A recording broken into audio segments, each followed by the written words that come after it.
You can probably find followers anywhere in the world. Great leaders, true great men, true visionaries like the Arsene Wengers of this world, like the Fiorentino Perez of this world. Yeah, Pep Guardiola, Arrigo Sacchi, Sir Alex Ferguson. You don't get those kinds of individual every day. Hopefully, Mikel is our Arrigo Sacchi. Hopefully, Mikel is our Pep Guardiola. Everything up until this point, every little details, the winning, the structure, the the playing staff, the coaching. We just need to crown this with winning. Maybe Mikel is our Jurgen Club. If you get a Jurgen Club in Mikel, somebody who wins the Premier League, the FA Cup, the Carling Cup, and the Champions League in 8 years, it's not an enormous amount of trophy. But the only reason we know that Club hasn't won as many trophies as it could is because of the juggernaut in Manchester City, a team that is a masterpiece from top to bottom, now possessing the best coach in the entire world. That is an incredible combination. But let's drive into the news today. See, according to the six football, these are people who the marketing side of football that determine player value based on a plethora of things. It's not just your ability to play, it's your connectivity to the fans, your merchandise sales, a bunch of other things. The most expensive players in the world, Vinicius Junior is number one, and then Ireland is number two, and Bukayo Saka is number three. Yeah, it's a good list to be on. But I know Kylian Mbappe with a 4 or 5 years contract is going to be worth more than any other players on this list. What else? What else? In the Premier League, Kevin De Bruyne is old, so maybe not unless you're trying to sell him to Saudi Arabia. Mohamed Salah is worth that value to Saudi Arabia. It might not be worth that value to any team in Europe because of his age, the extent of his contract. Salah is probably going to act for like 400, 500,000 pounds a week. So this kind of list is always dependent on who you ask, right? Who you ask, who you talk to, determines the price of these players. So Ray Powell was saying something about Bukayo recently. He said the Arsenal squad was given a day off early last month, and he was talking about the little things. He said he went to training ground not so long ago, and every single player had a day off. But Saka was in. He just said, I want to do a little bit more warm down and get my legs going. It was on a bike. He didn't have to be there. That's the sort of professional he is to say, I want to go in and look after myself. Right. This the professionalism of this young man cannot be understated, right? We all do our jobs in everyday life. We see how arduous people's lives are. This boy at the elite level, 1% makes a difference. He stays fit all year. He's been playing what 4 years straight, barely any injury. Touch wood, plays no injuries to Bukayo, and it just keeps growing right in front of our eyes. He's had a mixed bag of a season, 4 games already, and he's had what 2 goals, 2 assists, if I'm not mistaken. Bukayo Saka is from October, November upwards. It's going to be a monster. I have no doubt. There's just this is just who he is at this point. Off season, he comes back, starts slow. Then the next 3, 4 months, after like 1 or 2 months of shakiness, it's just brilliant. All we need from him now is every year it takes another step. The next stride is to finish the season strong so that we can have our best players, our most fundamental players at their peak conditions towards the end of the season. He has a way of managing himself through games. It's not like Martinelli is full throttle, 100, 120, 150% always. But Bukayo typically has this moment. He picks his moments, he slows down, he caresses the ball. And he also gets tackled a lot. So if I was him, I would want to slow down and carry myself through games and just get better as the game goes. Bukayo was asked and he said, I still don't know which position Zini plays best, but he's good at everything. There is a school of thought about playing Zini in the midfield. Imagine Zinchenko in the eighth role alongside Declan Rice as a six. He already plays kind of central midfield. Like, who are we kidding? Go look at the touch map or the heat map on Zinchenko. He's always in the middle of the page, left, right, somewhere in the middle, dictating the play. He touches the ball more than almost any player on the football pitch. That is the fact. Zinchenko plays midfield for Arsenal. The role of an inverted fullback in a Teta system is a midfielder. It's not just another option on the ball. It's another option off the ball. That role specifically, there's a reason he wants Partey to play that role because Partey is an exceptional midfielder that's played fullback before successfully for Atletico Madrid. But it shows off the balance of the team. The issue with Partey playing as a fullback is not that playing as an inverted fullback in a Teta system is not that he is not good at it or he's not adept at it. It's because the balance of the system gets thrown off. So what are you going to give, right? What do you want to give to get what you want? I think that always wants his fullback to be inverted, but at what expense? That is a question. Those are the conundrums for Mikel to figure out. Those he knows better than I do, or most of the people out here. We see the failings and we're quick to judge, but you need to understand that you don't have to have that extra man in midfield. You don't have to give our players more time on the ball. You don't have to give our wingers the opportunity to be isolated against their fullbacks one-on-one.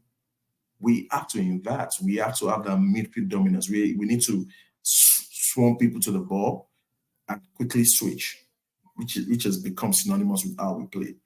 Right? There's a reason Saka and Martinelli, when we're playing good and Zinchenko is on the field and the inversion is good, there's a reason they get more time on the ball. There's a reason they become more dangerous. And when we don't do it as efficiently as we should, as we've seen in a few games, Pape playing, whereby players don't know where they're supposed to be, they train together. It's a really difficult skill to master. Um, person was talking about the parallels. He was seeing a parallel between Modric and Carefree underscore Jam on Twitter. So correct me if I'm wrong, but I feel like Gabriel Martinelli was very raw in the beginning. In time, Arteta played him more and he continued to improve. Now look at him. I see parallels with Modric. He will come good with Chelsea, have faith and patience. Number one, Gabriel Martinelli was 18 years old when he joined Arsenal. He wasn't, I don't know, how old is Modric now? 22, 23 years old. Was 18 years old, fresh up from Brazil, from the fourth division. Modric was already playing Champions League last season. I don't see the parallels. But let's entertain that argument for argument's sake, right? Let's say we're talking about two young players who needs developing, right? Gabriel Martinelli scored what, 9 goals, 10 goals in his first season at Arsenal as a non-starter. He was off the bench. He played in the Carling Cup. He scored a brace against Liverpool. He scored another brace against one of the Carling Cup teams or FA Cup teams. He scored in the Europa League, a couple of goals in the Europa League. He scored in the Premier League, all in his first season playing second fiddle to Pierre-Emerick Aubameyang. So Aubameyang was playing off the left and Lacazette was playing centre forward.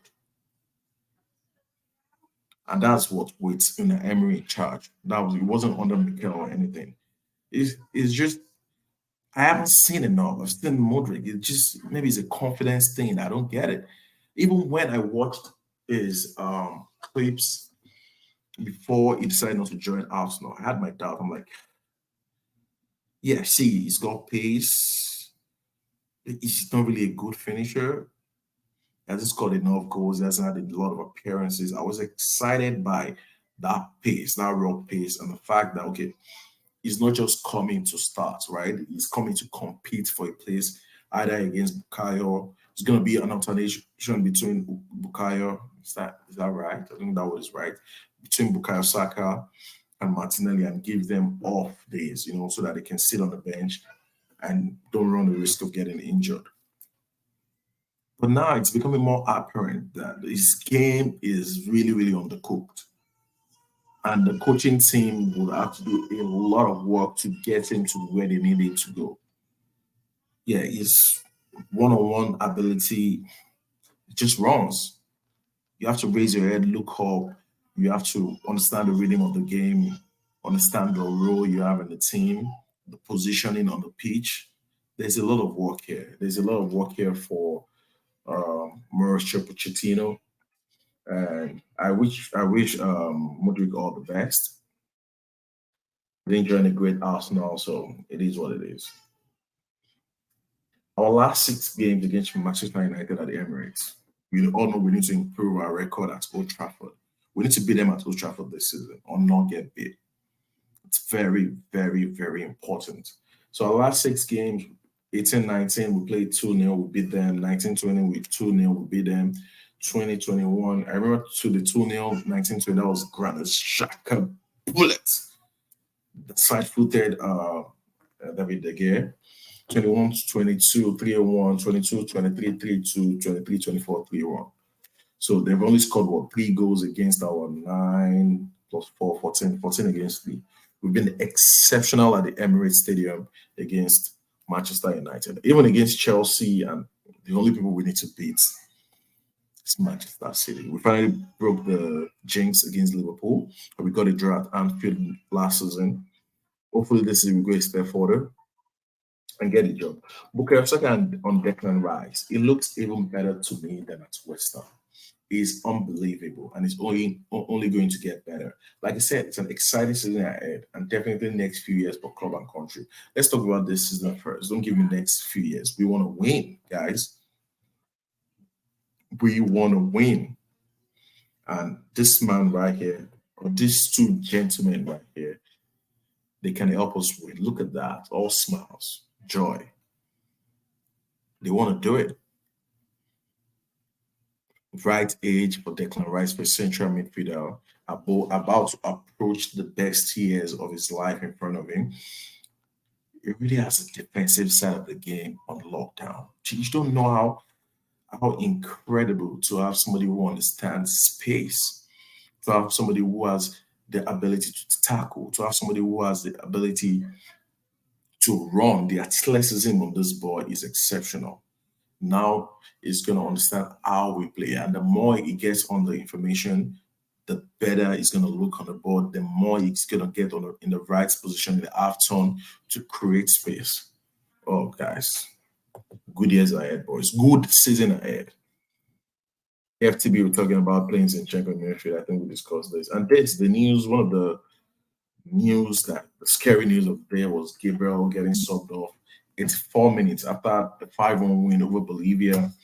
It was thin, as you can see right here, with the ice pack right on his thigh. Gabriel is a machine. Yeah, we used to have some machines. Granit Xhaka, before he left, a machine.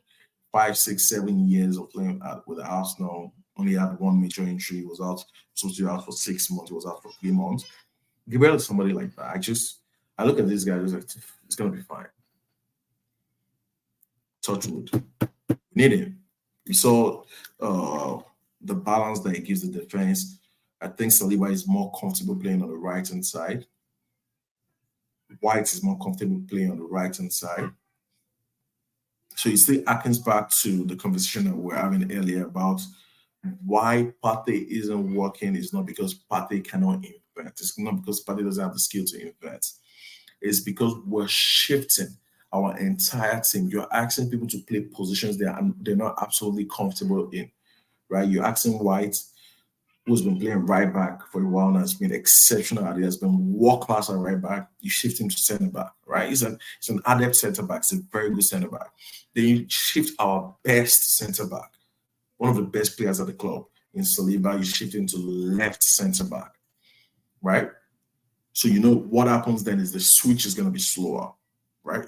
As good as Saliba is, as good as he is on both foot and he has the ability to switch on the left foot, you're asking him to control the ball one way and to pass the other way.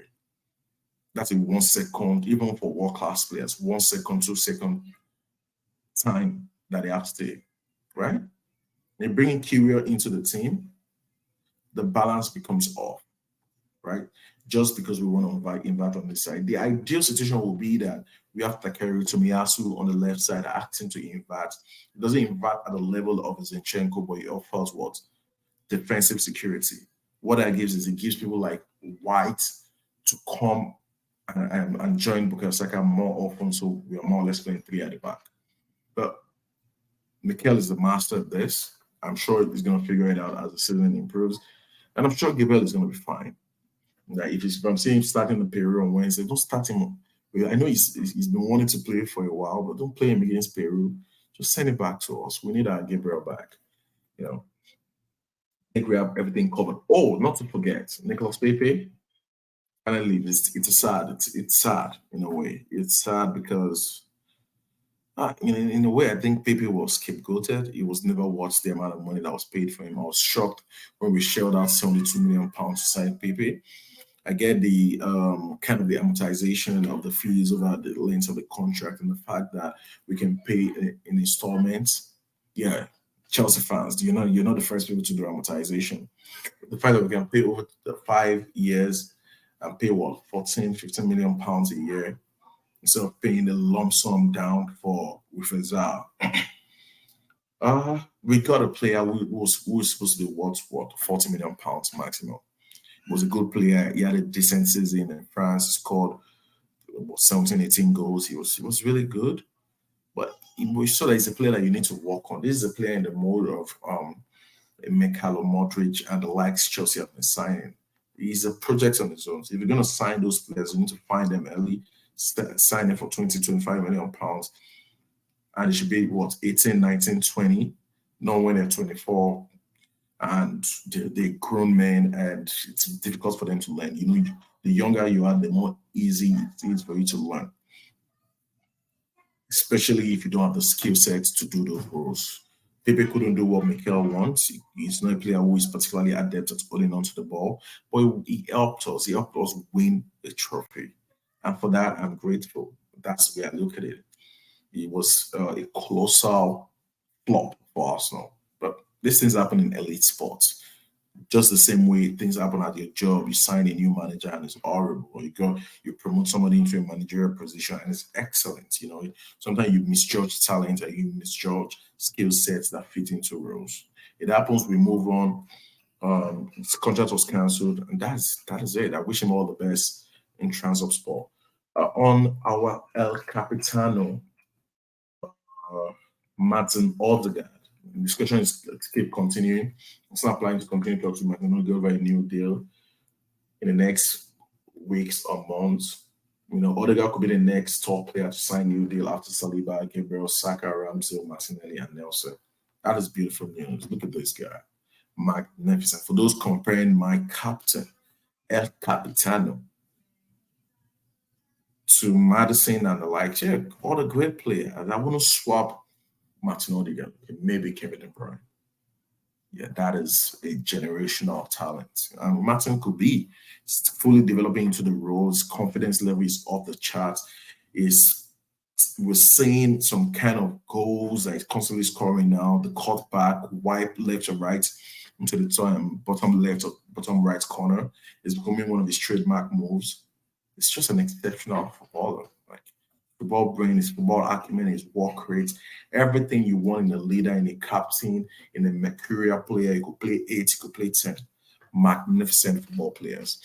Anyway, guys, that's where I'm going to leave it today. Don't forget to like the video, subscribe to the content, comment, like the video, guys. Let the algorithm push this channel to other people. It's free, it costs nothing. Thank you so much for having me. Do have a wonderful rest of your evening. Stay blessed.